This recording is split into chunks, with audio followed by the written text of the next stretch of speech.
다 같이 자리에서 일어서시기 바랍니다. 같이 묵도하심으로 주일 예배 시작하도록 하겠습니다. 나 곧 나는 나를 위하여 내 허물을 도말하는 자니 내 죄를 기억하지 아니하리라. 아멘. 아버지 하나님, 하나님의 은혜로 예수 그리스도의 보혈을 힘입어 이 자리에 서게 되었습니다.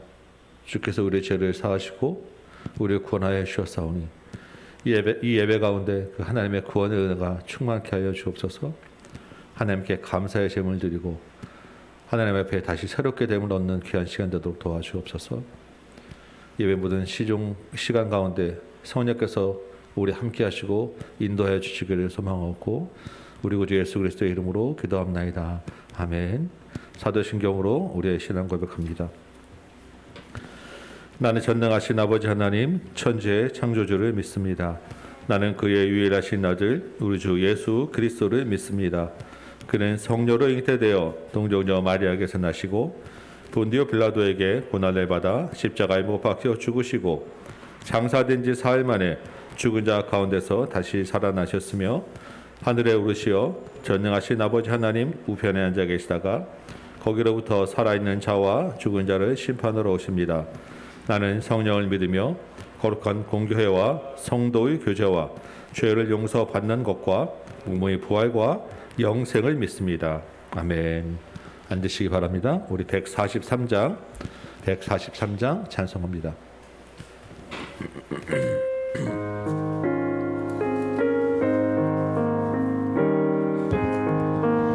웬 말인가 나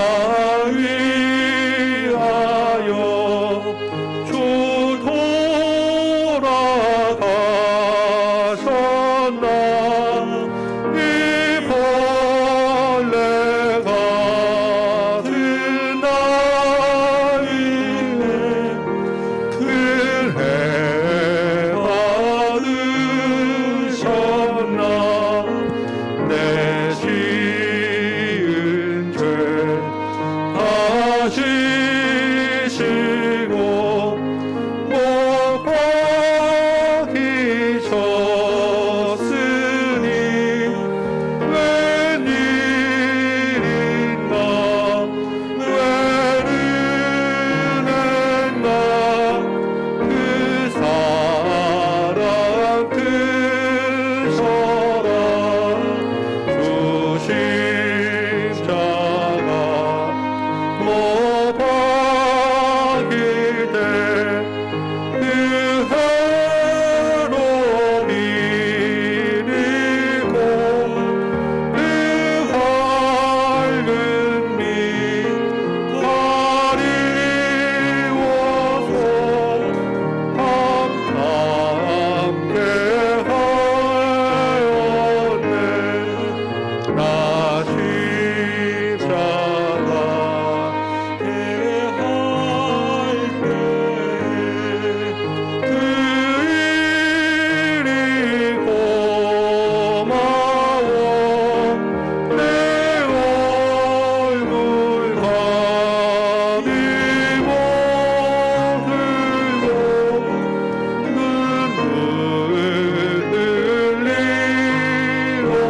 흘리로라 늘 울어도 눈물로서 못 받을 줄 알아 목마게 들리가 졌어 이 몸 바칩니다.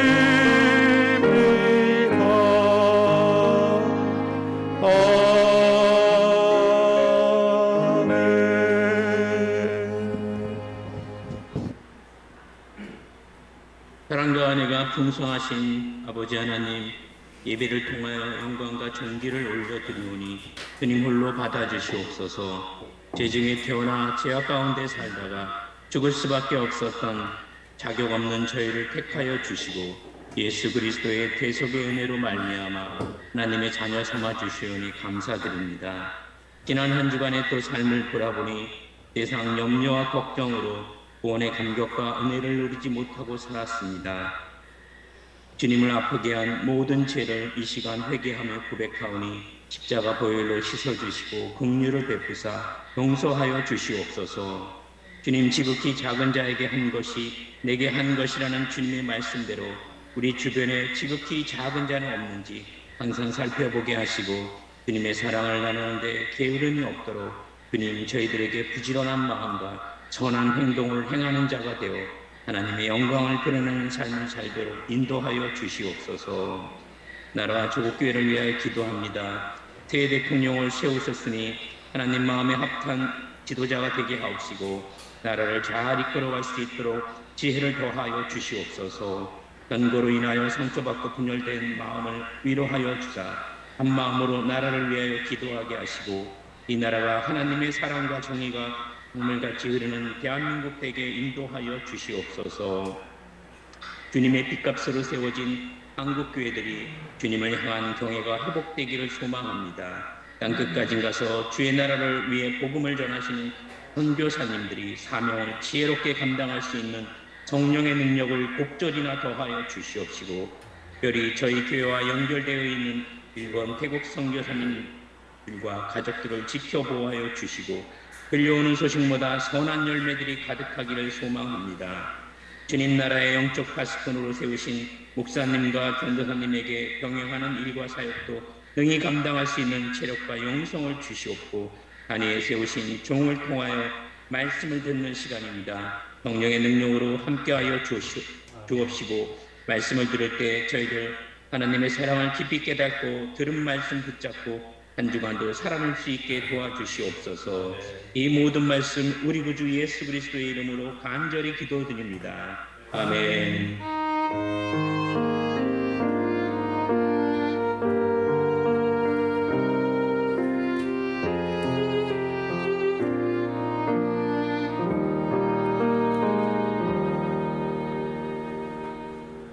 아멘. 하나님께 예물 드리는 시간입니다. 314장 1절 3절 찬송하는 가운데 예물 드리도록 하겠습니다. 온라인에 계신 분들도 이삭 헌금, 또 11조 감사 헌금 빠지지 않고 드려주시기 바랍니다. 내 구주 예수를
아버지 하나님, 주께서 우리를 구원하시고 이 땅에 살게 하신 것도 감사하온데 우리의 주인 되시고 우리의 공급자 되셔서 신실하게 우리의 쓸 것, 먹을 것, 입을 것 채워주시니 참으로 감사합니다.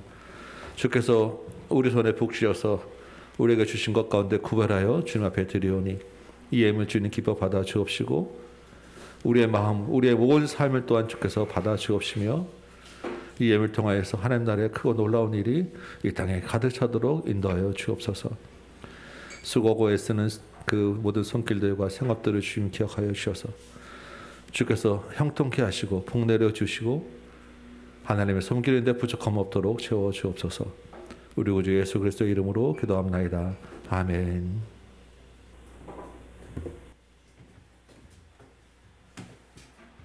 할렐루야. 우리 친구들 안녕하세요. 자리에서 똑바로 앉고, 자, 하나님 말씀 들으려고 하면 정신을 좀 차려야 돼. 자, 말씀. 이 시간에 하나님이 나한테 무슨 말씀 해주고 싶으셨을까? 자, 지난주 말씀 한번 생각해 보면서 들어봐요. 자, 에스겔한테 장로님들이 찾아와가지고 장로님들이 쑥 하나님이 에스겔을 데려가서 뭘 보여줬지? 얼마나 많은 우상을 숭배했는지 보여줬죠. 기억나죠? 그래서 하나님이 어떻게 했어? 국류를 베푸지 않을 거야. 그래서 천사, 칼든 천사가 와서 다 심판한다 그랬지. 그때 하나님께서 몇몇은 하나님 앞에 울면서 회개 기도한 사람은 살려주신다 그랬어.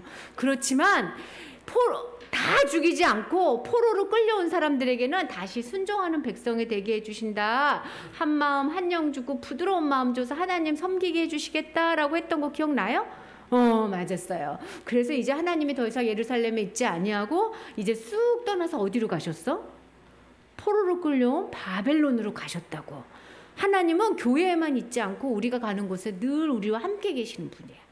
그래서 다시 에스겔이 돌아와가지고 하나님의 말씀을 전합니다 라면서 전했는데 백성들이 진짜로 예루살렘은 멸망할까? 아니야, 난 예루살렘에 가고 싶어. 그러니까 하나님이 에스겔아, 이 반역한 족속들에게 전해라. 걔네는 눈이 있어도 보지 못하고 귀가 있어도 듣지 못해.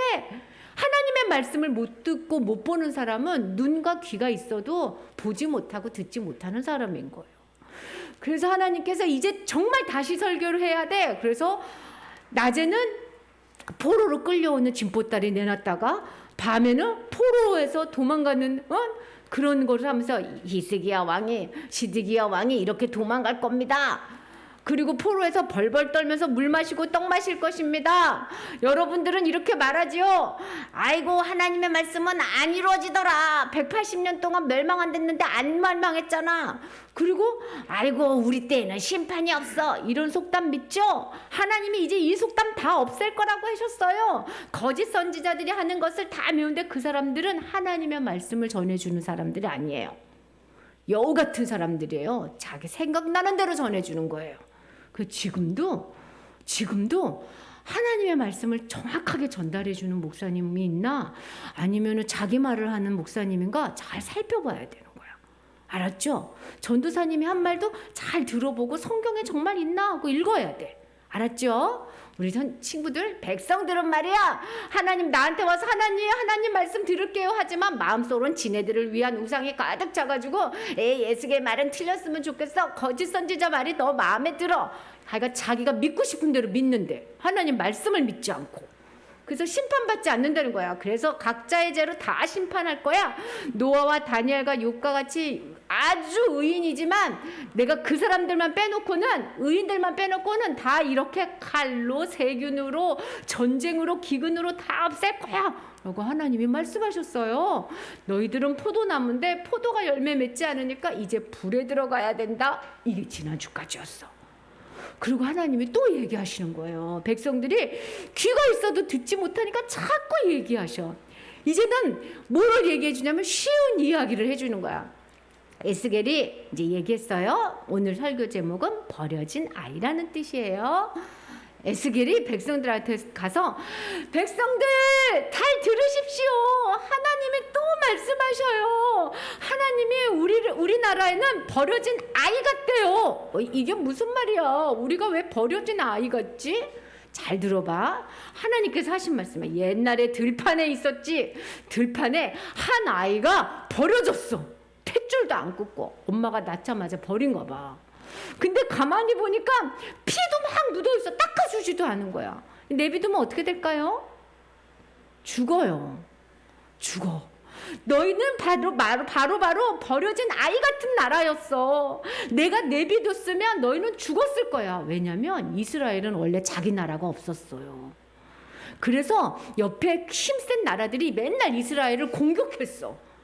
그래서 이스라엘이 막 힘들었거든. 근데 하나님이 오셔서 이스라엘을 돌봐주게 되겠다고 생각하셔서 내가 버려진 아이들 돌봐준 것처럼 너희를 돌봐줬지. 아이고 피투성이 같은 아이야. 그래도 살아라. 피가 묻고 탯줄이 있지만 그래도 살아야 된다. 살아야 된다. 하나님이 이렇게 돌봐주셨다는 거야. 그렇게 돌봐줘서 아이가 살았겠어요? 죽었겠어요? 살았지. 이스라엘 백성이 적군들의 공격 앞에서도 무럭무럭 잘 커가지고 쑥 커서 예쁘게 큰 거예요. 그러니까 하나님이 보니까 예쁘게 컸는데 옷이 없어. 옷이 막 거지 같아. 그래서 하나님이 아이고 내가 네 하나님이 되어줄게. 내가 너한테 예쁜 옷도 입혀줄게. 내가 너의 남편처럼 너를 예쁘게 해줄게 하고 짠 하고 예쁘게 해준 거예요. 공주가 된 거예요. 머리에 왕관도 씌워주고 꿀하고 기름도 많이 먹어서 피부도 뽀얗게 해주고 목걸이도 달아주고 팔찌도 달아주고 예쁜 옷도 입히고 막 신발도 가죽 신발 예쁘게 입혀가지고 공주로 만들어준 거야. 그러니까 이스라엘 나라가 아주 큰 거야. 이 얘기는 무슨 얘기냐면 원래 아브라함이 있을 때 아브라함은 나라가 없었어요. 그래서 하나님이 아브라함아 내가 너를 별과 같이 큰 나라로 만들어줄 테니까 떠나라 그랬거든. 그래서 아브라함이 떠났지. 그리고 아브라함의 자손이 이렇게 많아진 거야. 그래서 하나님이 근데 자손이 많은데 아직도 나라가 없으니까 아이고 내가 너와 함께 언약을 맺어줄게. 네 남편이 되어줄게. 그리고 나서 이스라엘을 대빵 큰 나라로 만들어준 거예요. 땅도 주시고 나라도 주시고 좋은 왕도 주셔가지고 아주 대빵 큰 나라가 돼가지고 옆에 있는 나라들이 오 우리를 지혜롭게 가르쳐주세요 이런 나라가 됐었단 말이에요. 그랬는데 이스라엘이 그러면 어떻게 해야 될까? 내 남편은 누구예요? 하나님이잖아. 하나님이 남편처럼 돌봐줬잖아. 이렇게 예쁘게 키워주셨잖아. 그러면 하나님 나를 이렇게 키워주셔서 감사해요 하고 하나님만 잘 섬기면 되는데 바람이 난 여자 같아. 생각해봐.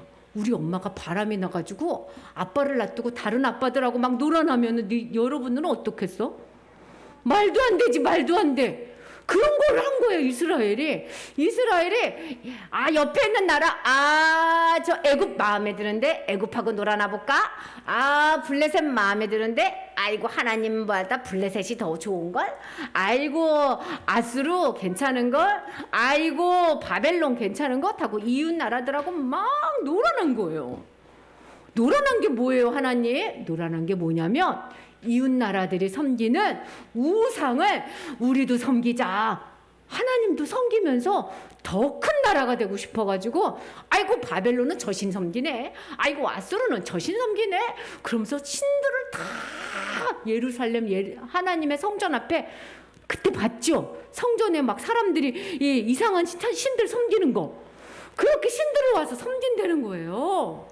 그래서 하나님께서 다윗 왕글 때는 큰 나라였지. 너희가 바람을 피고 하니까 니네들이 그렇게 좋아하는 다른 나라가 너희들을 포로로 끌고 갈 거다. 그래서 북이스라엘은 아수르에게 망했고 남이스라엘은 이제 바벨론의 포로가 된 거야. 이렇게 얘기하시는 거야. 그런데도 아직도 포로로 끌려와서 뭐래? 아니야 예루살렘으로 돌아가고 싶어. 아니야 우리는 포로로 끌려온 게 아니야 이런다는 거예요. 옛날에 바람핀 여자들은 어떻게 했냐면 마을로 끌고 가서 돌로 쳐서 죽였어. 그런 것처럼 이스라엘 너희들은 포로로 끌려가는 심판을 받는 거야. 할 말이 있어? 이런 뜻이요. 근데 왜 심판 안 받겠다 그래? 이런 말이야. 봐봐 북이스라엘 소돔 다 멸망했어. 왜? 하나님의 백성인데 하나님 말씀 순종 안 해서. 그런데 남이스라엘 너희들이 제일 죄가 커. 그러니까 북이스라엘도 망했고 소돔도 망했으니까 이제 누구 망할 차례예요? 남이스라엘 심판받을 차례야 라고 이야기해 주신 거예요. 하나님은 근데 심판하는 거 좋아하시는 분일까? 너무너무 싫어하셔. 하나님이 제일 싫어하는 게 우리를 심판하는 거야. 근데 하나님이 이제 더 이상 죄를 놔둘 수가 없는 거야. 하나님이 싫어하는 건 죄거든. 그래서 하나님이 이렇게 포로로 끌려가서 죄를 혼내준 다음에 새 마음을 주신다 그러는 거예요. 근데 또 뭐라고 하시는 줄 알아? 그러면 우리가 이제는 포로로 끌려가는 거예요? 이제 우리나라는 멸망한 거예요? 아니야. 이게 끝이 아니야. 나는 심판이 끝이 아니야. 얘들아, 내가 신의 산에서 너희하고 남편 되어줄게 했던 약속 잊지 않고 있어. 우리는 하나님 잊어버리고 바람 폈지만 하나님은 바람 안 펴. 내가 너희를 남편이 되어서 도와줄 거야. 그래서 지금은 이스라엘이 멸망하고 포로로 끌려가지만 다시 돌아오게 될 거야. 다시 이스라엘로 돌아와서 예쁜 성전을 짓고 살게 해줄게. 멸망하지 않아. 그러니까 얘들아, 지금은 어떻게 해야 돼? 하나님, 내가 포로에 끌려와서 심판받았으니까 죄를 멀리하고 하나님만 섬길게요. 이렇게 하고 있으면 된다는 거야. 근데 백성들이 뭐라 그래? 아닌데, 이거 하나님이 우리 심판하지 않을 텐데. 아닌데, 우리 돌아가고 싶은데. 계속 그러는 거예요. 하나님이 진짜 왜 그러실까? 이러는 거예요. 여러분, 우리는 죄가 있어. 죄가 어디에 있어요? 눈에 있어? 손에 있어? 아니야. 죄는 마음속 깊이 숨어 있어요. 죄가 있는 거 어떻게 하냐면 눈하고 손하고 생각이 죄된 생각을 하는 건 마음속에 죄가 있어서 그래. 그 죄는 다 똑같이 있어. 어떤 사람이 사람을 죽이잖아. 그러면 그 사람 죄는 큰 거 같지? 마음속에 있는 죄는 똑같아. 너무 어려운 말인데 이 마음속에 있는 죄 때문에 우리가 어디 가는 거예요? 지옥에 가는 거예요. 하나님이 죄는 심판하시는 거예요. 그래서 죄된 인간들은 모두 다 지옥에 가. 그런데 이걸 안 믿어. 전도사님이 모태신앙 엄마 뱃속에서부터 예수 믿는 우리 청년부 학생부들한테 계속 얘기해. 얘들아, 죄를 지은 사람은 지옥에 가는 거예요. 그런데 나는 안 갈 거야. 교회 다녔잖아. 아유, 무슨 지옥이 있겠어. 옛날 동화책 얘기지. 얘나 그래요? 진짜 지옥에 가. 지옥은 불난 곳이야. 불이 난 곳. 근데 우리가 지옥 가는 거 누가 제일 슬퍼할까? 엄마 아빠가 슬퍼하지. 근데 엄마 아빠보다 더 슬퍼하시는 분은 하나님이야. 그래서 하나님이 우리를 구원하시려고 죄를 짓지 마라 해도 자꾸 죄를 지으니까 어떻게 하셨어? 너네 대신 내가 죄를 짓고 죽을게. 그래서 하늘에서 이 땅에 내려오신 거야. 사람이 되신 거야. 사람이 돼야지 우리 죄를 가져가니까. 사람의 죄를. 그리고 우리 죄를 가지고 십자가에서 죽으신 거야. 근데 죽고 끝나면 우리도 다 죽거든? 그런데 하나님이 아니야. 나는 살아났어. 지금 하나님 우편에 앉아 계시는 거야. 그래서 예수님이 살아나신 거예요. 그래서 나를 믿는 자는 이제 죄 때문에 죽지 않고 나와 같이 영원히 살 거다. 나를 믿어라. 그러면 친구들이 어떻게 하냐면 머리로만 네 믿어요. 아멘. 그러니까 교회 가서 예배 드리죠. 믿는 거는 그렇게 믿는 게 아니에요. 믿는 거는 죄가 있던 자리에 누가 들어오는 거냐면 성령이 들어오는 거예요. 성령이. 이건 너무 어려운 건데 여러분 이걸 외워야 돼. 죄가 들어오는 게 아니라 성령이 여기 안에 있는 거예요. 그래서 옛날에는 죄가 막 나를 끌고 갔는데 이제는 어떻게 하냐면 성령님이 나를 막 도와주시는 걸 느껴야 돼. 얘들아, 내가 너를 도와줘. 이 소리가 들려야 돼. 내가 너를 사랑해. 내가 너하고 함께 했어. 내가 너를 데리고 어디로 갈 거야? 천국에 갈 거야. 지금도 내가 너하고 함께 했어. 이런 사람들은 무슨 일이 있으면 하나님이 나한테 뭐라고 얘기하시는 거지? 다른 사람이 미우면 막 계속 안 미워해. 자기 마음대로 살고 싶을 때 자기 마음대로 안 살아. 자꾸 성령이 가르쳐주죠. 안 돼! 하고 잡아줘. 그래서 성령님, 내가 어떻게 하면 좋아요? 이게 예수님 믿는 거예요. 사랑하는 친구들, 잊지 마. 우리는 버려진 아이 같았어요. 우리 가만히 놔뒀으면 다 지옥 갔어. 전도사님도 지옥 가가지고 불 속에서 이러고 살았을 거야. 그런데 예수님이 날 위해서 죽으시고 내 안에 예수님의 영인 성령이 오셔서 이제 천국 가는 거예요. 이게 제일 큰 감사야. 다른 거 다 없어도 돼요. 집이 없어도 되고 엄마 아빠가 없어도 돼. 고아인 아이들도 살거든. 근데 누가 없으면 안 돼요? 하나님, 성령님이 없으면 안 돼. 그 성령님을 꼭 붙잡고 살으라는 거예요. 나는 가만히 있었으면 지옥 갈 사람이었어. 잊지 마세요. 자, 이렇게 봐봐. 손 얹어봐. 버려진 아이 가만두면 지옥 간다. 그게 나예요. 잊지 말고 하늘나라에 가게 된 거 감사하면서 삽시다. 우리 친구들 화이팅! 자, 우리 기도합시다. 예쁘게 하나님 생각하면서. 하나님, 나는 버려진 아이였어요. 가만히 뒀으면 들판에서 죽었을 거고 가만히 뒀으면 지옥에 갔을 거예요. 근데 내 안에 들어오시고 성령님 보내주시고 나와 함께하게 하셔서 천국 가게 해주셔서 감사해요. 이거 절대로 잊어버리지 않고 언제나 성령님 생각하면서 살게 해주세요. 예수님 이름으로 기도합니다. 아멘.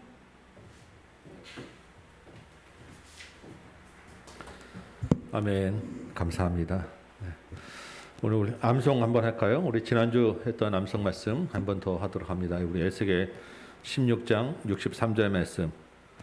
네, 주께서 우리를 구원해 주시는 그 약속의 말씀이죠. 다시 한번 우리 에스겔 16장 63절 우리 같이 한번 외워봅니다. 한번 읽어볼까요? 시작. 이는 내가 내 모든 행한 일을 용서한 후에 내가 기억하고 놀라고 부끄러워서 다시는 입을 열지 못하게 하려 함이니라. 주 여호와의 말이니라. 예, 지난주에 이 말씀 어떤 말씀인지 기억나시죠? 예, 다시 한번 읽어봅니다. 시작. 이는 내가 내 모든 행한 일을 용서한 후에 내가 기억하고 놀라고 부끄러워서 다시는 입을 열지 못하게 하려 함이니라. 주 여호와의 말이니라. 예, 한번 다시 한번 외워보시기 바랍니다. 예, 한번 연습을 해보시고 자꾸 한번 외워보세요. 이는 내가 내 모든 행한 일을 용서한 후에 내가 기억하고 놀라고 부끄러워서 다시는 입을 열지 못하게 하려 함이니라. 주 여호와의 말이니라. 예.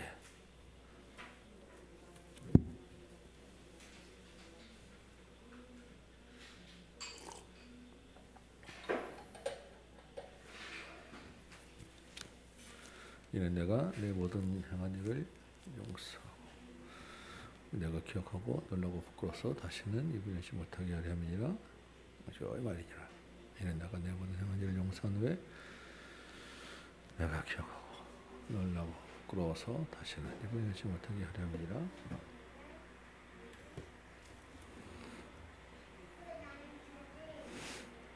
이는 내가 내 모든 일을 용서한 후에 내가 내 모든 행한 일을 용서한 후에 내가 기억하고 놀라고 부끄러워서 다시는 입을 열지 못하게 하려면이라.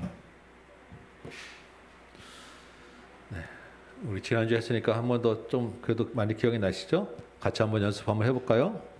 에스겔 16장 63절 시작. 이는 내가 내 모든 행한 일을 용서한 후에 내가 기억하고 놀라고 부끄러워서 다시는 입을 열지 못하게 하려 함이니라. 주 여호와의 말이니라. 예, 잘 되십니까? 한번 다시 한번 연습할게요. 시작.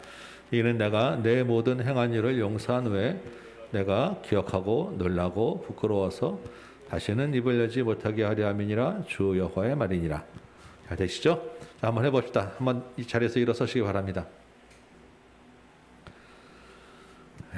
우리 한번 같이 한번 암석 한번 합니다. 에스겔 16장 63절 말씀입니다. 시작. 이는 내가 내 모든 행한 일을 용서한 후에 내가 기억하고 놀라고 부끄러워서 다시는 입을 열지 못하게 하려 함이니라. 주 여호와의 말이니라. 아멘. 네. 오늘 우리에게 주시는 하나님의 말씀 같이 읽습니다. 에스겔 17장 22절에서 24절입니다. 에스겔 17장 22절에서 24절입니다.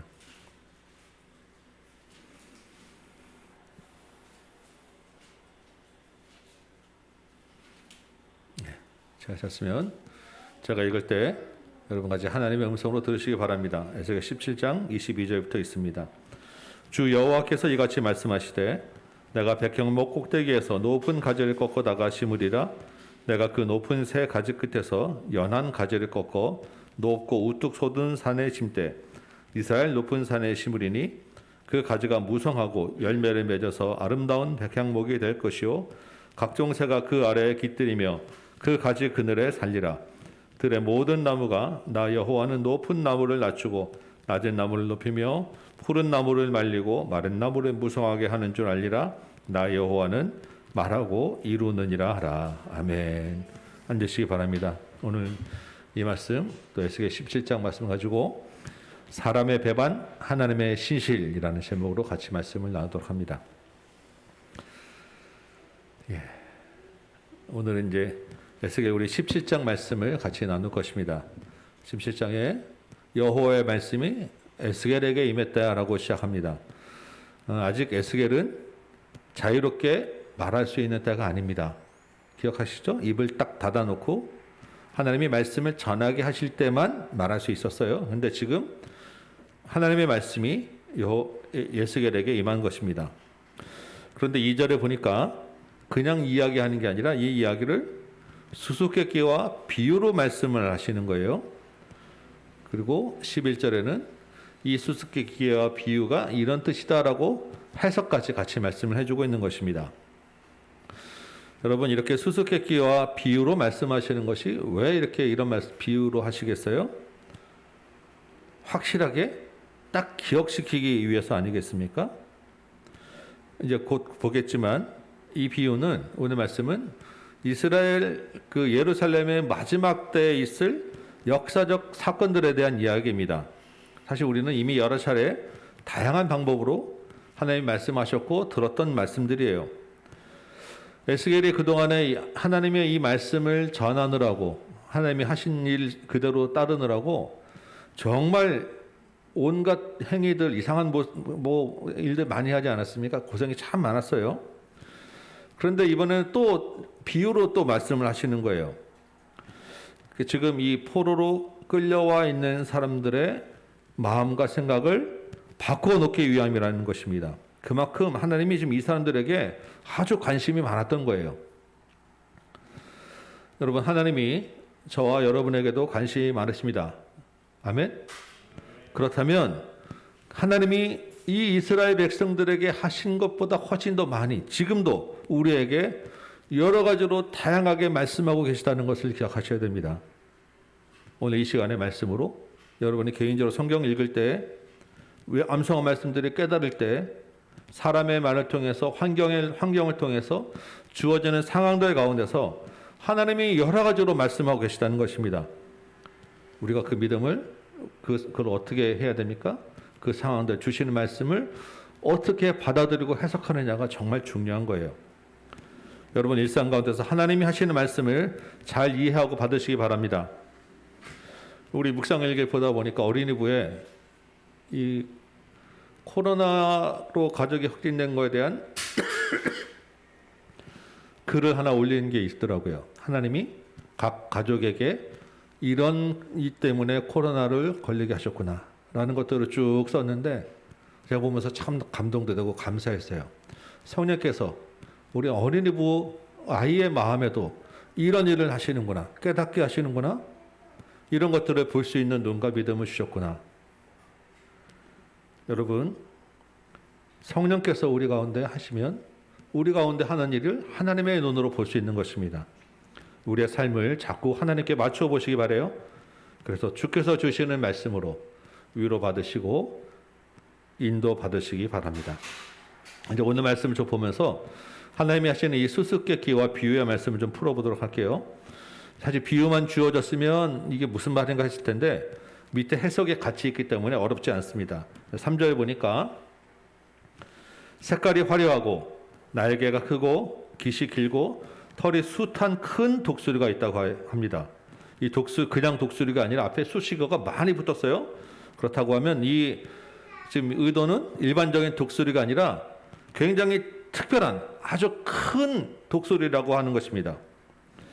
그런데 이 큰 독수리가 레바논에 이르러 백향목 높은 가지를 꺾는데 그 연한 가지 끝을 꺾었다는 것입니다. 그리고 이 연한 가지 끝을 가지고 장사하는 땅 상인의 성읍에 두었다라고 하는 거예요.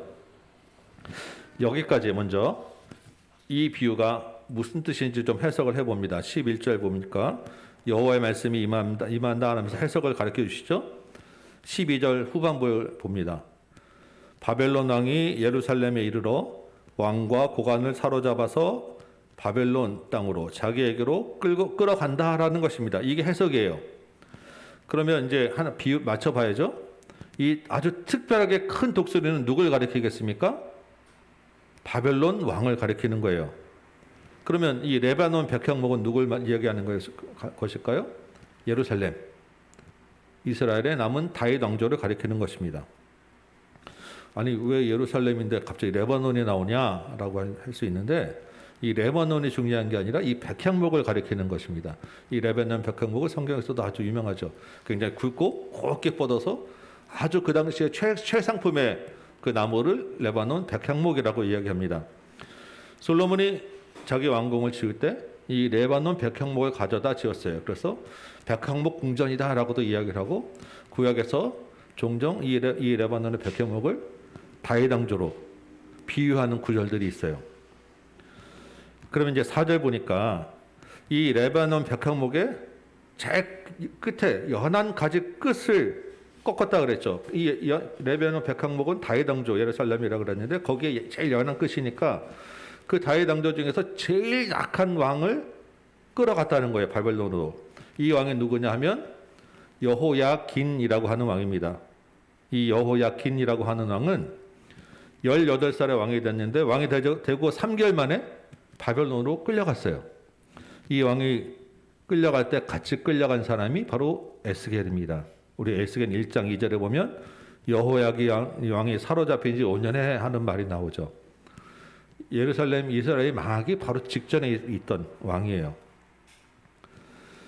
이 여호야긴을 바벨론 땅, 장사하는 땅 상인의 서금, 그 당시 제일 잘 사는 땅 바벨론으로 끌려갔다는 것입니다. 5절 보니까 이제 다시 비유를 계속해서 이제 또 이야기하시죠. 이 큰 독수리가 이 바벨론이 또 그 땅의 종자를 꺾어서 옥토에 심되 수양버들 가지처럼 큰 물가에 심었다라고 합니다. 자, 이건 또 무슨 말이냐? 13절의 해석을 또 볼까요? 바벨론이 여호야긴 왕을 끌고 갔잖아요. 그럼 왕이 없으니까 그 왕의 자리에 왕족 중에서 하나를 뽑아가지고 바벨론 왕이 자기 마음에 드는 왕족 하나를 뽑아가지고 이스라엘의 왕으로 세웠다는 거예요. 이 사람이 누구냐? 여호야긴 왕의 삼촌 되는 시드기야라고 하는 사람입니다. 많이 들어보셨죠? 시드기야라는 왕은 예루살렘 이스라엘의 제일 마지막 왕입니다. 이 사람이 성이 무너질 때 밤에 도망가다가 잡혀가지고 눈이 뽑혀서 끌려갔단 말이에요. 그런데 다시 6절 보니까 이 옥토에다가 수양버들 가지를 하나 물가에다 심었다라고 하죠. 시드기야를 왕으로 세웠는데 이 포도나무가 자라서 아주 높은 포도나무는 아니에요. 그렇지만 굵은 가지도 내고 가지도 내서 내는 그냥 포도나무가 될 때까지 이 가지가 누굴 향했다고요? 큰 독수리를 향해서 있고 그 뿌리도 그 독수리 아래 뿌리를 내렸다라고 하는 거예요. 자, 이 포도나무는 지금 시드기야 왕과 이스라엘이라고 말씀드렸죠. 큰 독수리는 바벨론입니다. 바벨론이 세운 왕이니까 당연히 이 시드기야 왕이 바벨론을 향해서 기울어져 있다는 거예요. 이 바벨론의 영향 아래서 바벨론이 하라는 대로 그냥 가만히 있으면 바벨론 그 보호 아래, 바벨론의 나무 아래, 큰 독수리 날개 아래 예루살렘이 이스라엘이 그냥 포도나무로 자라게 될 것이다라는 것입니다. 철저하게 바벨론을 섬기고 바벨론의 조공을 바치는 그런 신하의 나라가 될 것이다라는 것입니다. 13절, 14절 볼까요? 이 시드기야가 바벨론을 섬긴다는 언약을 세우고 맹세하고 그 맹세를 지키면 나라가 유지될 것이다라고 하는 것입니다. 지금 에스겔이 포로로 끌려와 있는 시대에 지금 예루살렘의 모습이에요. 자, 그런데 7절에 보니까 날개가 크고 털이 많은 독수리 하나가 또 있는 거예요. 또 다른 독수리가 있는 것입니다. 근데 앞에 큰 독수리는 수식어가 4개나 붙었는데 여기는 지금 2개밖에 안 붙었어요. 이게 무슨 말이겠어요? 앞에 큰 독수리보다는 조금 못한 독수리라는 거예요. 이것도 크긴 크지만 앞에보다는 조금 못한 그런 독수리가 있는데, 이 큰 독수리가 심은 포도나무가 원래 이 큰 독수리를 향해서 가지를 뻗고 뿌리를 뻗어야 되는데 이 두 번째 독수리를 향해서 물 달라고 하는 것입니다. 그래서 큰 독수리가 아니라 이 두 번째 독수리 쪽으로 가지를 자꾸 뻗으려고 하고 뿌리를 자꾸 그쪽으로 내려고 하는 거예요. 처음 큰 독수리가 이 포도나무를 어디에 심었습니까? 물가에 심었어요. 자기가 주는 물을 잘 받아먹고 잘 자라게 하기 위해서. 그런데 이 포도나무가 두 번째 독수리한테 자꾸 물 달라고 하는 것입니다. 자, 이건 또 무슨 해석이냐?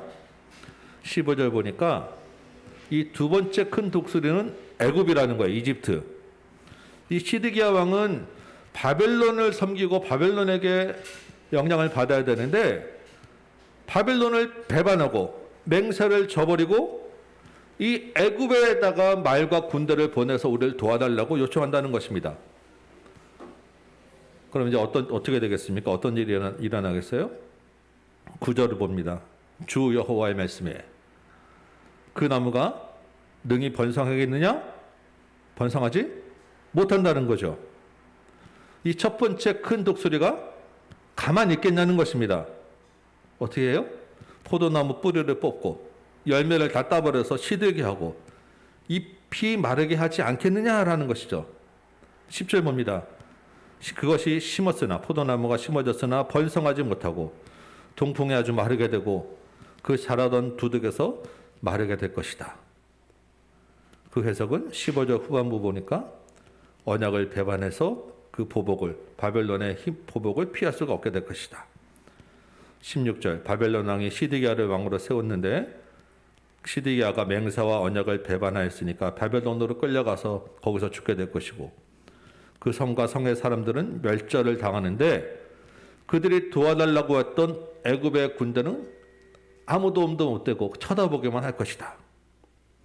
18절에 이미 바벨론 왕과 언약을 맺었는데 그 맹세를 배반한 결과가 이렇게 될 것이다 라고 비유와 해석을 마치는 것입니다.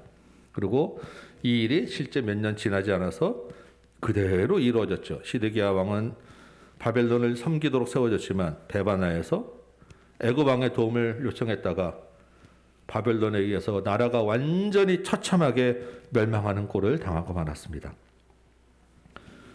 여러분, 이 이야기는 1차적으로는 그 당시에 포로로 끌려와 있는 이스라엘 백성들에게 예루살렘이 완전히 멸망할 것이다 라는 것을 다시 한번 확실하게 심어주는 이야기입니다. 그리고 그 책임이 예루살렘에 남아있는 시드기야 왕과 백성들의 잘못됩니다 라는 것을 가르쳐주는 거예요. 그러니까 다시 돌아갈 미련 가지 말고 여기서 하나님의 말씀을 잘 따르고 있어야 된다라고 하는 것이 이 비유에 깔린 그런 의도입니다. 그러면 이 이야기는 이미 사실 우리에게는 이미 지난 역사죠. 그리고 잘 알고 있고 우리에게 그렇게 그 이야기 자체가 해당되는 사항은 없어요. 그러면 이 말씀이 우리에게는 무슨 말씀을 가지고 우리에게는 무슨 말씀을 하기 위해서 이 성경에 남아있고 우리를 향한 말씀으로 지금 오늘 주어졌냐라는 것입니다. 그래서 시드기야가 배반해서 예루살렘이 망했는데 우리 보고는 어떻게 하라는 거냐는 거죠. 이게 중요하지 않겠습니까? 우선 처음 딱 그냥 이 말씀으로 우리가 생각할 수 있는 것은 인간관계에 있어서더라도 우리가 이 땅에 살아가는 인간관계에 있어서도 신실하게 약속을 잘 지키는 게 중요하다라는 거예요. 그냥 쉽게 마음에 자기 생각 따라서 배신하고 다니지 말고 신실하게 살아라라고 하는 것입니다. 16절 보니까 하나님이 자신의 삶을 두고 맹세하죠. 바벨론과 맺은 언약을 배반한 시드기야가 바벨론에서 죽게 될 것이다. 언약에 신실하신 하나님이 일반적인 인간관계에 있어서도 이렇게 배반하고 약속을 어기는 자에 대해서 좋게 보지 않으신다는 거예요. 그 결과에 대해서 책임을 묻고 벌하신다는 것입니다. 여러분 더더욱 우리는 하나님의 백성 아닙니까? 19절 보면 시드기야가 바벨론 왕을 배반한 것이 하나님의 맹세를 업신여기고 하나님의 언약을 배반하였다라고 하는 거예요. 우리의 모든 삶과 행위가 누가 앞에 있다는 것입니까? 하나님과 연결되어 있다는 것입니다. 그래서 우리가 잘못하면 우리만 욕먹고 나만 책임지고 끝나는 게 아니라는 거예요. 사람들이 뭐라고 합니까? 교회 다니는 사람이 왜 저래? 하나님 믿는 사람이 왜 저래? 교회에 대한 욕이 되고 하나님이 욕을 먹게 되고 하나님의 이름이 땅에 밟히게 된다는 것입니다. 하나님이 전능하신 신이 아니라 그냥 별것 아닌 신 중에 하나로 떨어지게 되는 거예요. 여러분 신약에서 사도 바울이 우리를 향해서 그리스도의 향기라라고 이야기합니다. 적어도 교회에 다닌다는 것만으로도 저 사람은 거짓말하지 않아? 저 사람은 믿을 수 있다라고 하는 신뢰를 우리 교회가 회복해야 한다는 것입니다. 여러분 일상에 있는 작은 일에서 드러나지 않는 모든 일에서 죽게 하듯 하는 저와 여러분 되시기 바랍니다. 보지 않는 것 같지만 다 보고 있고 다 평가하고 있는 거예요. 우리의 작은 행실이 하나님의 이름을 영화롭게 한다는 것, 그리고 그 일로 인해서 영혼 구원하는 일에 사용된다는 것을 여러분 기억하시기 바랍니다. 그런데 여러분, 성경이 이런 일반적인 수준의 인간관계만을 위한 교양을 위한 책은 아니지 않겠습니까? 이거 굉장히 중요한 일이지만 이것만을 위해서 성경이 이렇게 기록되어 있지는 않다는 거예요. 성경이 무슨 책입니까? 성경은 하나님이 자신을 드러내고 자신의 생각을 알려주는 책이에요. 그래서 우리 성경을 계시라고 합니다. 우리 19절 다시 볼까요? 19절에 보면 시드기야가 내 맹세, 하나님의 맹세를 업신여기고 하나님의 언약을 배반하였다라고 이야기합니다. 이 말을 다시 한번 좀 깊게 생각해 보면 이런 말이에요. 시드기야가 바벨론 왕과 언약을 맺었지만 사실은 그 뒤에 하나님이 시드기야와 언약을 맺었다라는 것입니다. 그렇다면 지금 시드기야가 바벨론에게 이런 언약을 맺고 나라가 좀 수치스럽게 된 것은 누가 하셨다는 얘기예요? 하나님이 계획하신 일이고 하나님이 하신 일이라는 거예요. 그 자체 거기에 하나님의 계획과 뜻이 있었다라는 것입니다. 무슨 뜻이겠어요? 바벨론을 도구로 삼아서 이스라엘을 새롭게 하려는 하나님의 계획 아니겠습니까? 그런데 시드기야가 그것을 깨닫지 못하고 바벨론을 배반함으로써 하나님을 거부하고 하나님을 배반하게 되었다라는 것입니다. 여러분, 하나님이 모든 역사의 주인이시고 모든 일이 하나님 손에 있다는 것을 믿으십니까? 하나님의 주권을 인정하십니까? 그렇다면 우리 역사 속에서 우리에게 일어나는 모든 사건들 속에서 하나님의 생각과 계획이 어디에 있는지를 묻고 분별하는 것이 먼저라는 것입니다. 여러분, 본문에서 연한 가지 끝에 있던 그 여호야긴을 바벨론으로 끌고 가고 또 다른 종자 시드기야를 왕으로 세운 것은 이스라엘을 향한 하나님의 마지막 경고였어요. 거기서 끝낼 수도 있었는데 시드기야를 세우면서 하나님이 마지막으로 회개할 기회를 한 번 더 주신 거예요. 시드기야가 이 하나님의 뜻을 잘 기억해서 기억 못해도 좋아요. 그냥 그 맹세, 바벨론을 잘 섬기겠다는 맹세를 잘 지키고 자기가 바벨론을 자기가 세웠으니까 그냥 바벨론을 따르면 예루살렘이 그렇게 비참하게 망하지 않았을 거예요. 하나님이 예레미야라는 정말 눈물의 선지자를 보내서 40년을 줄기차게 얘기하지 않습니까? 바벨론을 하나님의 도구로 쓸 거야. 바벨론을 편에 서야 돼. 그런데 끝내 시드기야가 바벨론을 배반하고 애굽의 손을 내민 것입니다. 그리고 결국 마지막 경고와 기회를 저버리고 심판을 받을 수 없게 된 것입니다. 물론 시드기야의 입장이 이해가 안 되는 건 아니에요. 바벨론 왕에 의해서 왕이 되었지만 사실 시드기야는 제대로 왕 대접을 받지 못했습니다. 역대하 36장 13절 보니까 바벨론 왕이 시드기야를 그의 하나님을 가리켜 맹세하게 하였다라고 합니다. 우리 본문 아까 19절에 하나님의 이름을 맹세하였다라고 하는 게 실제로 있었던 일이에요. 여러분, 바벨론 왕이 신앙이 좋아서 하나님의 이름으로 맹세하라고 했겠습니까? 아니에요. 너의 민족, 너네 민족의 신의 이름으로 나에게 맹세해라. 그러니까 너가 할 수 있는 최고의 충성 사역을 하라라고 하는 말입니다. 여러분, 우리 역사에서 병자호란 때 왕이 어떻게 했어요? 땅 이마에 피가 날 정도로 땅에다가 머리를 갖다 수그리면서 항복을 했었어요. 정말 수치스러운 장면이 아마 이 장면, 이 이야기일 것입니다. 그렇게 해서 왕이 된 사람이 뭐가 마음이 편하고 좋겠어요? 그렇게 왕이 되었는데 신하들이나 백성들은 왕으로 인정을 안 해요. 정통성이 없다는 거죠. 신하들은 한편으로는 애굽파가 있고 한편은 바벨론파가 있어서 자기들끼리 막 싸워요. 왕의 말을 듣지 않습니다. 그런데 또 바벨론은 이 사람한테 자꾸 요구해서 바벨론의 요구사항들을 그대로 따르라고 조공 바치라고 하고 말은 듣지 않고 인정을 받지 못하고 괴로운 거예요. 이 시드기야 마음에 어떤 마음이 들겠어요? 애굽의 힘을 빌려서라도 바벨론을 뒤엎고 내가 좀 떳떳하게 왕노릇하고 싶다라는 욕망이 왜 안 되겠습니까? 이게 다 자연스러운 사람들의 마음인 거예요.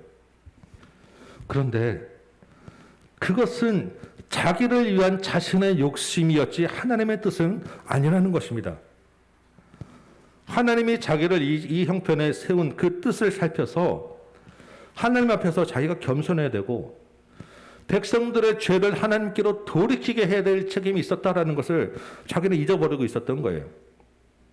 바벨론의 압지 아래서 괴로울 때 애굽을 찾는 게 아니라 자기의 하나님을 찾아야 되는, 자기 민족의 하나님을 찾아야 되는 그런 자리에 있었다는 것입니다.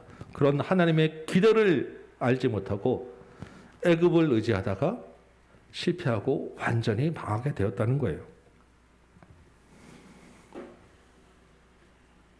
성도 여러분, 오늘도 우리 삶 앞에, 우리 앞에 여러 독수리들이 있지 않습니까? 여러분 가정과 개인 앞에, 나라 앞에 여러 독수리들이 있는 거예요. 코로나가 장기화되고 대유행하면서 우리 교회도 지금 여러 가정이 지금 코로나 확진해서 병중에 계시기도 하고 한번 좀 회복되는 과정 중에 있기도 하시죠.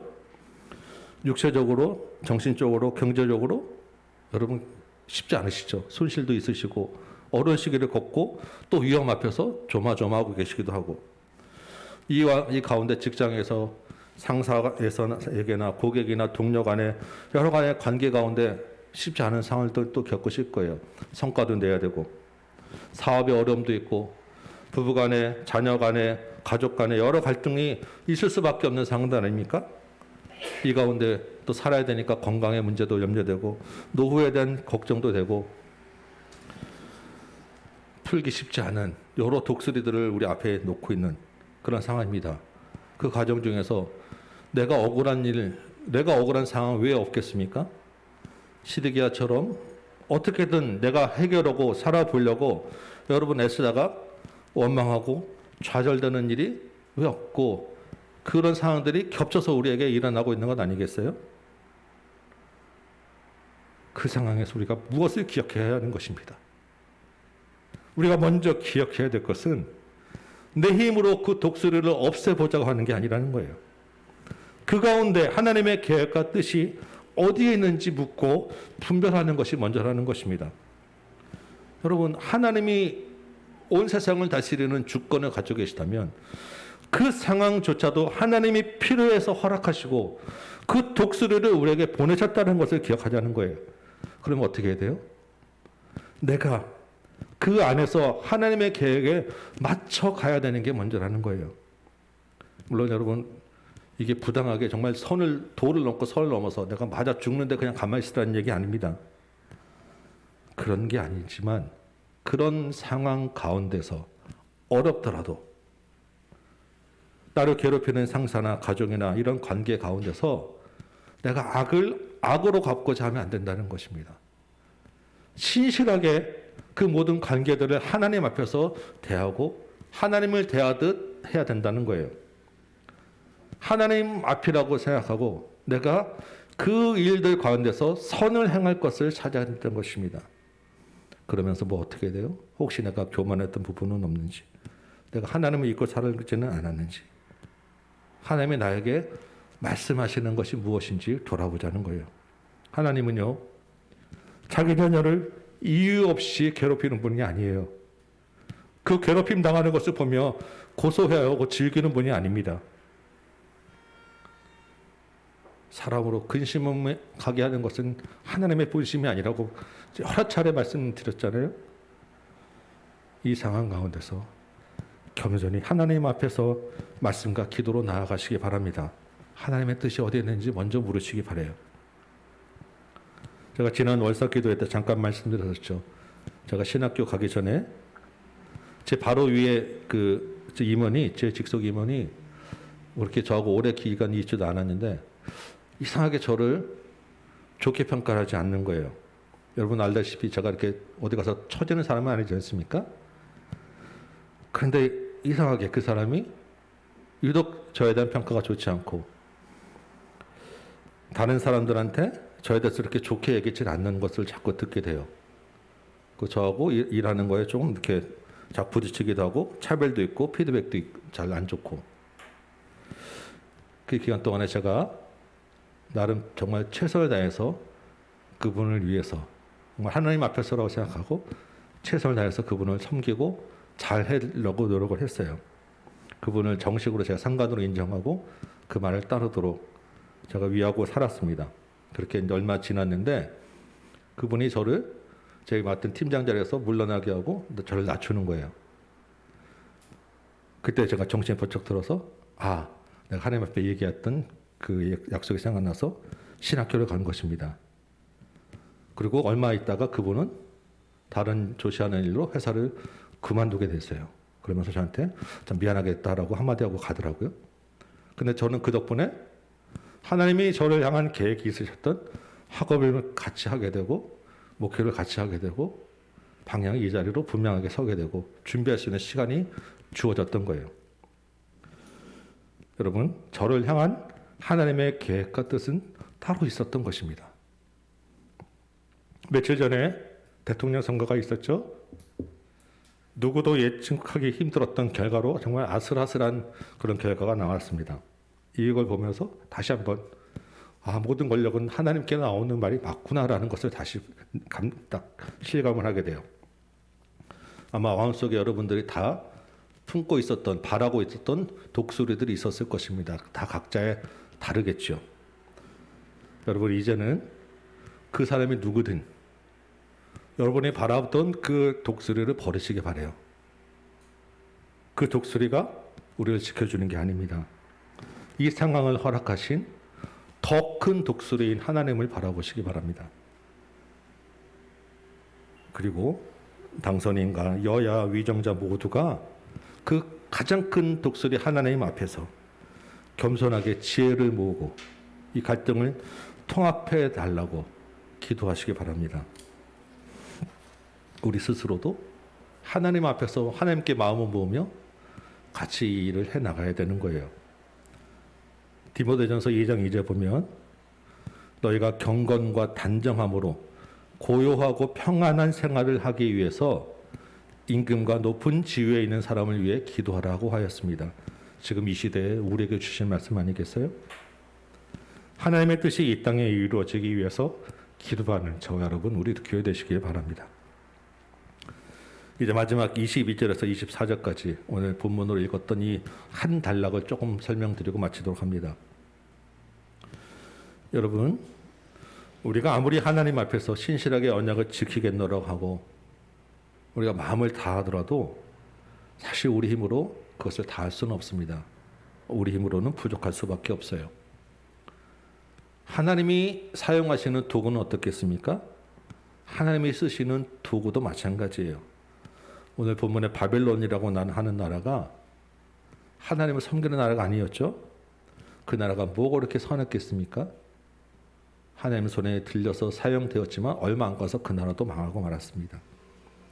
여러분, 이 땅의 모든 것이 다 마찬가지예요. 영원할 수 있는 것 없고 참으로 선한 것, 의지할 것 없다는 것을 여러분 기억하시기 바라요. 그런데 22절 보니까 하나님이 백향목 꼭대기에서 높은 가지를 꺾어다 심는다고 합니다. 그 높은 새 가지 끝에서 연한 가지를 꺾어서 이스라엘의 높은 산에다가 심는다고 하는 거예요. 그 나무가 자라서 무성하게 되고 그 나무가 열매를 맺어서 아름다운 백향목이 되고 각종 새가 그 아래에 깃들고 그 가지 그늘에 살게 될 것이다 라고 합니다. 그래서 그 나무를 보면서 들의 모든 나무가 여호와가 하신 일이구나, 여호와가 나무를 살리기도 하고 열매 맺기도 하고 마르게도 하고 죽게도 하는구나 라고 하나님의 이름을 찬양하게 된다는 것입니다. 여러분, 이 짧은 세 절이 누구에 대한 말씀, 무슨 말씀을 하는 거겠어요? 말할 것도 없이 바로 예수 그리스도에 대한 이야기입니다. 좌절과 실패로 위축되고 포로로 끌려있는 이스라엘 백성들에게 예루살렘이 무너진다는 그 청정명령과 같은 좌절되는 소리와 함께 예루살렘이 소망이 아니고 바벨론의 소망이 아니라 하나님이 소망이라는 것을 보여주는 말씀인 거예요. 예수님을 통해서, 이 사람들은 알지 못하겠지만 장차 다윗의 후손을 통해서 백향목 그 가지 끝에서 새로운 다윗의 나라가 세워진다는 것입니다. 사람은 언약을 배반해서 멸망하고 말 것이지만 하나님은 그 약속에 신실하기 때문에 배반하지 않으신다는 거예요. 반드시 이 일을 이루셔서 온 세상이 다 하나님을 높이고 하나님을 영화롭게 하는 그날이 오게 될 것이다 라고 분명히 이야기하고 있는 것입니다. 여러분, 그 일이 이루어졌어요. 언제? 예수 그리스도가 이 땅에 오심으로. 우리가 이미 그 하나님의 나라에, 예수님이 다스리는 그 나라에 우리가 살고 있는 것입니다. 그 예수님의 나무 아래서 우리가 지금 열매 맺고 우리가 살고 있는 거예요. 정말로 위대한 가장 큰 독수리인 하나님이 이 일을 하셨다라고 하는 것입니다. 에스겔을 처음 접할 때는 이 책을 가지고 어떻게 설교를 해야 되나 고민이 많았어요. 그런데 에스겔 말씀을 전하면서 오다 보니까 거의 매주 마지막에는 예수님에 대한 이야기를 하게 됩니다. 에스겔서는 이해하기 어려운 이상한 책이 아니라 정말 그 어떤 선지서보다도 예수 그리스도에 대한 복음의 책이라는 것을 알게 됐어요. 정말 귀한 복음의 책, 이 에스겔서가 이렇게 잠겨 있었다는 게 놀라울 정도였어요. 여러분, 이제 얼마 후면 주님의 십자가와 부활을 기념하는 부활주일이 있습니다. 우리 주님은 약속하신 대로 십자가의 고난과 수치를 당하셨어요. 하나님을 배반하고 다른 독수리를 찾고 애굽의 군대와 말을 의지한 우리의 교만과 죄 때문입니다. 철저하게 심판을 당하시고 비참한 일을 당하셨어요. 거기서 끝이 아니죠. 약속하신 대로 다시 부활하셨습니다. 언약에 신실하신 하나님이 약속대로 예수 그리스도를 통해서 우리를 구원해 주신 거예요. 하나님을 늘 배반하는 우리는 하나님의 자녀로 우리 힘으로 설 수 없었어요. 그렇지만 우리가 하나님 앞에 설 수 있게 된 것은 이 아름다운 백향목이 되어주신 예수님을 우리 마음에 모시기 때문입니다. 그리고 그 주님이 약속하신 대로 이제 다시 오실 거예요. 그 주님을 우리가 만나게 될 것이고 영원한 주님의 나라에 갈 것입니다. 그때까지 성령으로 여러분께서 성령의 메인바 되어서 성령의 인도하심에 따라 사시기 바랍니다. 어떤 독수리도 의지하지 말고 오직 가장 큰 독수리, 신실하신 하나님을 의지하시기 바랍니다. 우리의 형편이 어떠하든지 어떤 모습에 처하든지 그 안에 신실하신 하나님의 계획이 있다는 것을 여러분 믿으시고 기억하시기 바라고 성령을 의지하고 예수의 이름으로 이 한 주간 살아나가시기를 주님의 이름으로 축원합니다. 우리 찬송 한 장 부르고 말씀 붙잡고 한번 기도합시다. 290장이에요. 290장.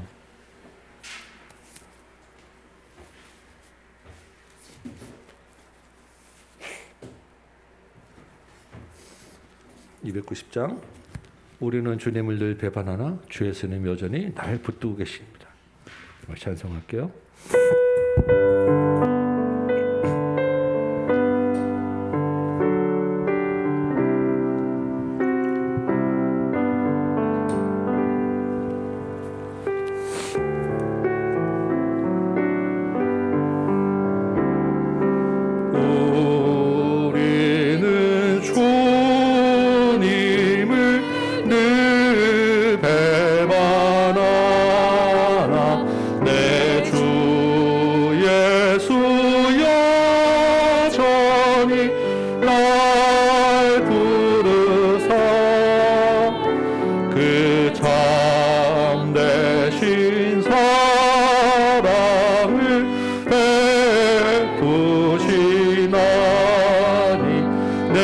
형제여 주님을 곧 따르라. 주 너희의 비네 주 너희의 비네 주 너희의 비네 항상 계시네.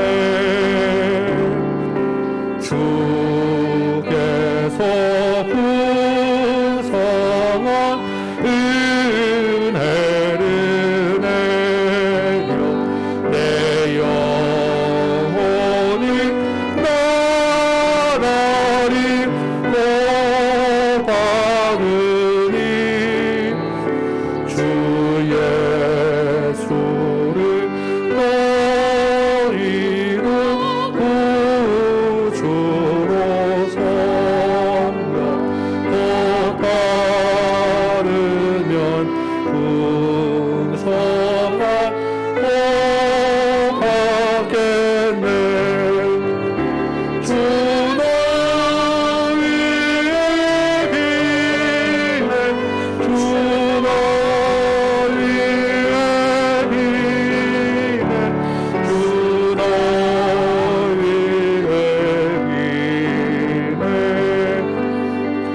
항상 계시네.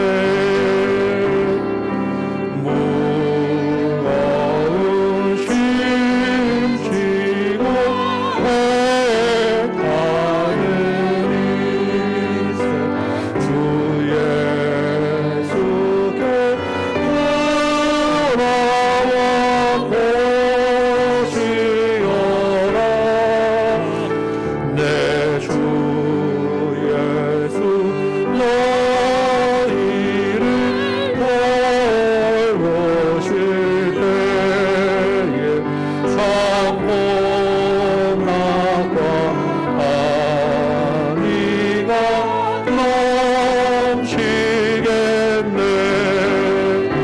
주 너희의 비네 주 너희의 비네 주 너희의 비네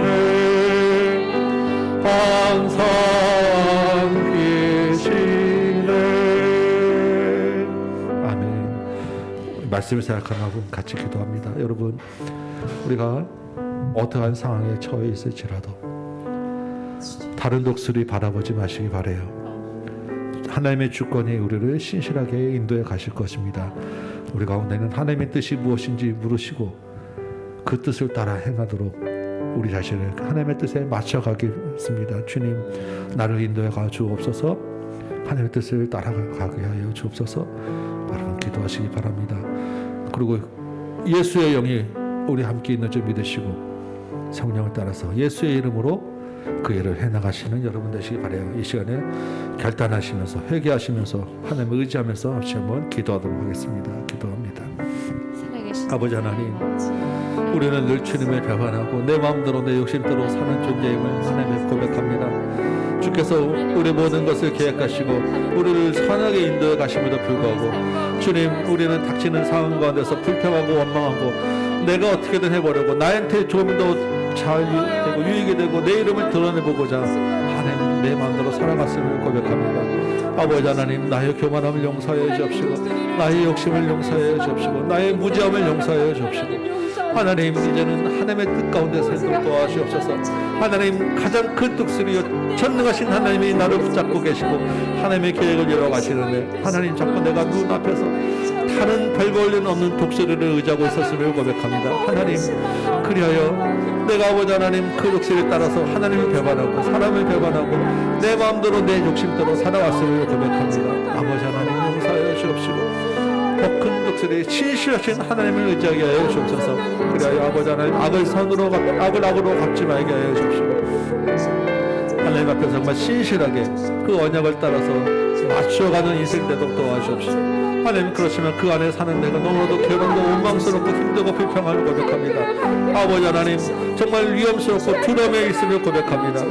하루하루가 괴로움을 고백합니다. 주여 아버지 하나님, 주께서 나를 인도하소서. 아버지 하나님, 그 가운데서 보호하여 주옵시고, 하나님의 날개 아래 있게 하여 주옵시고, 하나님을 향해서 열매 맺게 하여 주옵시고, 주님이 주시는 말씀으로 위로 얻게 하여 주옵시고, 주여 아버지 하나님, 그날을 속히 바꾸어서 하나님 앞에 영화로운 날, 영광스러운 날로 보게 하여 주옵소서. 하나님, 주께서 아버지 하나님 이 땅에 다시 오시고 아버지 하나님 우리를 구원하시고 하나님 나라 가게 하신다고 믿어서 마신 말씀을 믿사오니 아버지 하나님 그날을 바라봅니다. 주님 속히 오아 주시옵시고, 아버지 하나님 주님 산에 계심을 나타내 주옵시고, 아버지 하나님 역사하여 주옵소서. 하나님, 이 가운데 사는 동안에 성령께서 아버지 하나님 각 사람 마음에 찾아가주셔서 각 사람에게 은혜를 넣어야 주옵소서. 각 심령들을 붙잡아 주옵소서.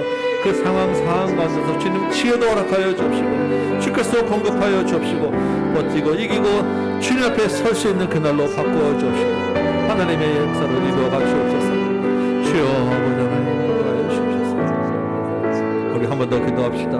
우리 교회를 위해서, 우리 나라 민족을 위해서 기도합니다. 우리 교회가 하나님의 뜻을 이루어지는 교회 되게 하여 주옵소서. 이 나라가 참으로 하나님만을 의지하고 하나님을 바라보며 나가도록 도와주옵소서. 이제 갈등과 분열이 그치고 통합과 새로운 미래를 향하여 하나님 앞에 겸손하게 나아가는 민족 되게 해달라고, 하나님을 기억하고 하나님의 정의가 세워지는 나라 되게 해달라고, 우리 교회를 위해서, 나라 민족을 위해서 다시 한 번 더 기도를 하겠습니다. 기도합니다. 아버지 하나님, 주께서 우리 다음 교회를 세우시고 이 땅에 심으셨사온데 하나님, 이 교회가 하나님 애굽을 의지하지 말게 하여 주옵소서. 말과 군대를 의지하지 말게 하여 주옵소서. 하나님, 우리가 숫자 때문에 무너지고 좌절하고 아버지 욕심내지 말게 하여 주옵시고, 돈 때문에, 헌금 때문에, 재정 때문에 하나님 우리 교회가 아버지 하나님 무너지고 위축되지 말게 하여 주옵시고, 하나님의 역사하심을 바라보는 교회 되게 하여 주옵소서. 이 교회 울타리 안에서 하나님 놀랍게 역사하셔서 예수 그리스도의 그늘 안에서 생명을 주는 교회 되게 하여 주옵시고, 이 교회를 통해서 하나님 세상에 하나님을 알고 하나님 높이는 교회 되게 하여 주옵시고, 각종 열매를 맺는 주의 교회 되도록 도와주옵소서. 우리 성도들이 하나님 마음의 새심자를 품고 영혼을 구원하는 일에 앞장서게 하여 주옵시고, 우리를 통해서 참으로 하나님을 아는 많은 사람들이 돌아오게 해 주옵시고, 하나님 이 땅에 하나님의 복음을 전하는 정말 제사장으로 살아내는 이 한 해 되도록 함께를 지켜주고 보호하여 주옵소서. 특별히 아버지 하나님, 나라의 대통령을 새로 세우셔서 모든 권력이 주님께 나오지를 싸우니 그 권력 위에서 역사하신 하나님께서 이 땅을 다스려 주옵시고, 이 나라를 고쳐 주옵시고, 위정자와 당선인과 여야 모든 자들이 하나님의 계심을 두려워하고 하나님 앞에 겸손하여 지혜를 행하고 정의와 공의를 행하는 자들로 세워 주옵소서. 이 땅에 더 이상 갈등과 분열로 나눠지지 말게 하여 주옵시고, 이제는 서로 통합되고 하나가 마음으로 모아지고 하나님 앞에서 새로운 하루하루를 살아내게 하여 주옵시고, 이 땅에 참된 정의와 공의가 세워지는 그날을 보게 하여 주옵소서.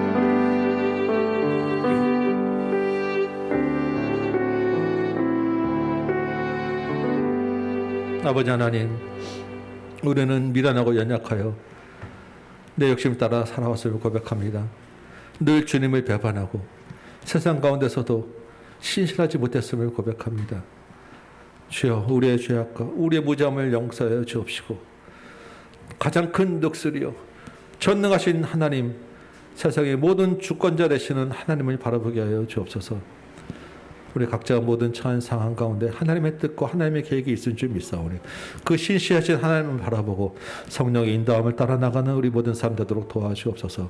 그러하나 주님, 이 상황 가운데 우리가 또한 견디기 어려움을 고백합니다. 주께서 역사하셔서 위로하여 주옵시고 보호하여 주옵시고 그 상황들을 바꾸어 주옵시고 주님을 영화롭게 하는 그 순간으로 주님 속히 바꾸어 주옵소서. 주님, 그리고 속히 이 땅에 오셔서 이 땅을 구원하시고 우리를 주님 나라로 인도하여 주옵소서. 주께서 이 나라와 이 교회 가운데 또한 이런 상황들을 허락하셨사오니 이 가운데서 주님 역사하셔서 우리 교회가 영혼을 구원하고 하나님의 그늘 아래 열매 맺는 교회 되게 하여 주옵시고, 이 나라 이 민족이 하나님 앞에서 겸손하게 정의와 공의가 세워지는 나라, 마음이 하나로 모아지는 나라 되도록 도와주옵소서. 아멘. 이제는 우리 구주 예수 그리스도의 은혜와 하나님 아버지의 크고 무한하신 사랑하심과 성령님의 감화 감동 역사하심이 여기 모인 모든 심령들 머리 위에, 모든 각 가정 위에, 주의 몸된 제단 위에, 이 나라 이 땅 위에, 조국 교회 위에, 주의 복음 전하는 선교의 현장 위에 이제부터 영원토록 함께 계실지어다. 아멘.